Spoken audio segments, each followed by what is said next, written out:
بسم الله الرحمن الرحيم نحمده ونصلي ونسلم على رسوله الكريم أما بعد عن أبي هريرة رضي الله عنه قال قال رسول الله صلى الله عليه وسلم أفضل الصيام بعد رمضان شهر الله المحرم أو كما قال عليه الصلاة والسلام۔ محترم بزرگوں اور عزیز ساتھیوں، اللہ رب العالمین کا بے انتہا شکر ہے، احسان ہے کہ اللہ رب العالمین نے ہم سب کے لیے خیرات و برکات کے مواسم بنائے۔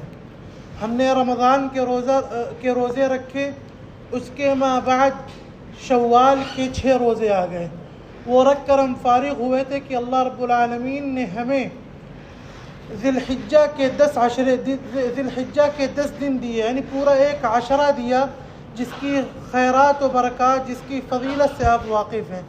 ہم وہاں سے فارغ ہوئے تھے کہ اللہ رب العالمین نے ہم لوگوں کو محرم کا عظیم مہینہ عطا کیا۔ محرم کے شروع کے 10 عشروں کی خاص فضیلت ہے۔ یہ اتنا مبارک مہینہ ہے کہ اسے اللہ کا مہینہ کہا جاتا ہے۔ حدیث میں اللہ کے نبی علیہ السلام نے فرمایا کہ شہر اللہ المحرم، کہ محرم جو ہے یہ اللہ کا مہینہ ہے۔ اس کی عظمت اور اس کے وقار کو بتانے کے لیے اللہ کے نبی علیہ السلام نے اس کی نسبت کی۔ ابھی جو حدیث پڑھی گئی، اس حدیث میں جناب نبی اکرم صلی اللہ علیہ وسلم نے ارشاد فرمایا کہ رمضان کے مہینے کے روزوں کے بعد اگر کوئی روزہ بہت افضل ہے اور بہت اجر و ثواب کا حامل ہے، فضیلت کا حامل ہے، تو وہ محرم کے روزے ہیں۔ کس کے روزے ہیں؟ محرم کے روزے۔ یعنی محرم کے اس مبارک مہینے میں اگر کوئی آدمی روزہ رکھتا ہے تو یہ رمضان کے بعد سب سے افضل روزے شمار کیے جاتے ہیں، سب سے افضل روزے شمار کیے جاتے ہیں۔ اور اسی محرم کے مہینے میں ایک دن آتا ہے جسے عاشورہ کا دن کہا جاتا ہے۔ کون سا دن؟ عاشورہ کا دن کہا جاتا ہے۔ اس روزے کی بھی ایک خاص فضیلت ہے، اور اس دن کا روزہ انبیاء کے درمیان معروف و مشہور تھا۔ چنانچہ حضرت موسیٰ علیہ السلام نے بھی اس دن روزہ رکھا، اور ہمارے اور آپ سب کے آقا جناب نبی اکرم صلی اللہ علیہ وسلم نے بھی اس دن کا روزہ رکھا اور اپنے ماننے والوں کو ترغیب دی کہ اس دن کیا کریں؟ روزہ رکھیں۔ جناب نبی اکرم صلی اللہ علیہ وسلم جب مکہ سے ہجرت کر کے مدینہ تشریف لائے تو یہود کو دیکھا کہ 10 محرم کو وہ روزہ رکھتے ہیں۔ تو آپ نے پوچھا کہ یہ کیسا روزہ ہے، کس وجہ سے روزہ رکھتے ہیں؟ پر انہوں نے کہا کہ یہ بہت ہی عظیم اور مبارک دن ہے، اس لیے کہ اس دن میں اللہ رب العالمین نے حضرت موسیٰ علیہ السلام اور ان کی قوم بنی اسرائیل کو فرعون اور اس کے کارندوں سے نجات دی تھی، ان کو غرق کیا تھا۔ تو شکرانے کے طور پر حضرت موسیٰ علیہ السلام نے اس دن روزہ رکھا۔ جب اللہ کے نبی علیہ السلام کو یہ بات معلوم ہوئی تو آپ نے فرمایا نحن احق بموسیٰ منکم، کہ موسیٰ کے سب سے زیادہ حقدار تو ہم ہیں۔ موسیٰ کے یعنی ان کی تعلیمات کی اتباع کے سب سے زیادہ حقدار کون ہیں؟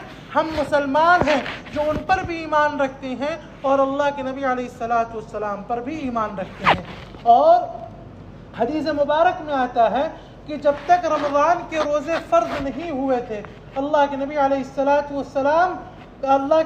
السلام لوگوں کو ترغیب دیتے تھے کہ وہ محرم کے مہینے میں روزہ رکھیں۔ لیکن جب رمضان کے روزے فرض ہو گئے، ان کی فرضیت آ گئی، تو آپ نے فرمایا من شاء فلیصم ومن شاء فلیترک، جو چاہے روزہ رکھے محرم کا، جو چاہے محرم کا روزہ نہ رکھے۔ لیکن عاشورہ کے روزے کی بڑی فضیلت ہے۔ اللہ کے نبی علیہ السلام سے پوچھا گیا کہ اگر کوئی شخص عاشورہ کا روزہ رکھتا ہے تو اس کو ملے گا کیا؟ آپ نے فرمایا انی احتسب علی اللہ ان یکفر السنۃ التي قبلہ، کہ میں اللہ کی ذات پر پورا یقین رکھ کر یہ بات کہتا ہوں کہ اس ایک دن کے روزے کی برکت سے اللہ رب العالمین روزہ رکھنے والے کے پچھلے تمام گناہوں کو معاف کر دیں گے، پچھلے تمام گناہوں کو معاف کر دیں گے۔ اس ایک دن کے روزے کی یہ برکت ہے۔ لیکن ایک دوسری حدیث حضرت عبداللہ ابن عباس رضی اللہ تعالیٰ عنہ کی، وہ فرماتے کہ جناب نبی اکرم صلی اللہ علیہ وسلم نے ارشاد فرمایا لئن بقیت الی قابل، اگر میں اگلے سال زندہ رہا، یعنی آپ علیہ السلام نے جس سال یہ روزہ رکھا اس میں فرمایا اگر میں اگلے سال زندہ رہا لأصومن التاسع، تو میں 9 محرم کو بھی روزہ رکھوں گا۔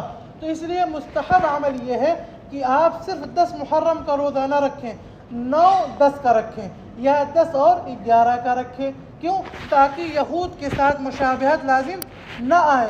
آپ علیہ السلام نے اپنے ماننے والوں کو غیروں کی مشابہت سے بچنے کی ترغیب دی ہے، یہود کے ساتھ مشابہت نہ ہو، اس لیے آپ 9 اور 10 یا 10 اور 11 کا روزہ رکھیں۔ لیکن اگر ہمارا کوئی بھائی ڈیوٹی سخت ہے یا نہیں رکھ سکتا ہے تو وہ صرف 10 محرم کا بھی روزہ رکھ سکتا ہے، اور اس پر جو اجر و ثواب کا وعدہ ہے اللہ تعالیٰ وہ ضرور عطا کریں گے۔ اللہ تعالیٰ ہم سب کو کہنے سننے زیادہ عمل کی توفیق عطا فرمائے۔ سبحانک اللہم بحمدک نشہد ان لا الہ الا انت نستغفرک ونتوب الیک۔ سبحان ربک رب العزة عما یصفون وسلام علی المرسلین والحمد للہ رب العالمین۔